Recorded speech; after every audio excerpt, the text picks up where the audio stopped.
भोंदू अशोक खरात प्रकरणाला आज 2 महिने पूर्ण होत असताना राज्यामध्ये 35 भोंदू हे गजाआड झालेले आहेत। भोंदूबाबांच्या जाळ्यात उच्चशिक्षित महिला अडकल्याची धक्कादायक माहिती समोर आली आहे।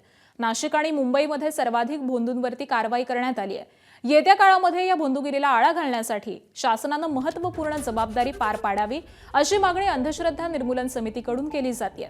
तर अंधश्रद्धा निर्मूलन समितीचे राज्य कार्यवाह कृष्णा चांदगुडे यांच्याशी बातचीत केली आमचे प्रतिनिधी शुभम बोडके यांनी। बघूयात।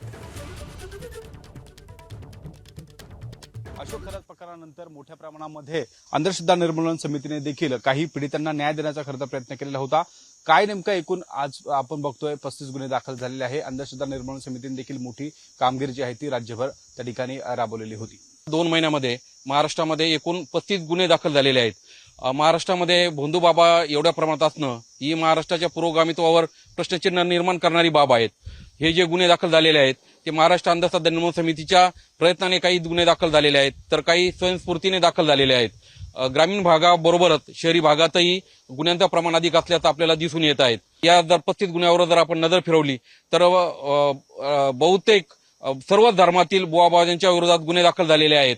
अजूनही कोणाची तक्रार असेल तर त्यांनी महाराष्ट्र आणीशी किंवा जवळच्या पोलीस स्टेशनशी संपर्क साधावा अशी आवाहन महाराष्ट्र आणीचं करत आहेत। काय काय आपण या सगळ्या प्रकरणांमध्ये अधोरेखित केलेलं आहे? खरं तर हे जे 35 गुन्हे दाखल झालेले आहेत याच्यामध्ये जवळजवळ 90% गुन्ह्यांमध्ये महिलांचं शोषण झाल्याचं आपल्याला पाहायला भेटलं आहे।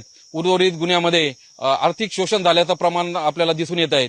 त्याच्यामुळं इतरही जे काय असतील प्रकार ते या ठिकाणी उपलब्ध नाही आहेत आणि तसे गुन्हे दाखल झालेले नाहीत। याचं कारण असं का खरात प्रकारानंतर जे बुवाबाजीच्या विरोधात महाराष्ट्रावर जे वातावरण तयार झालं आहे त्याच्यामध्ये विशेषतः महिला पुढे येतात आणि गुन्हे दाखल करतायत।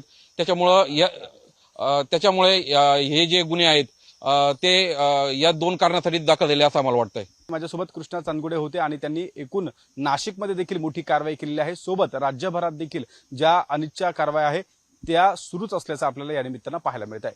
कॅमेरामन किरण कटरेसह शुभम बोडके, एबीपी माझा, नाशिक। एबीपी माझा, उघडा डोळे बघा नीट।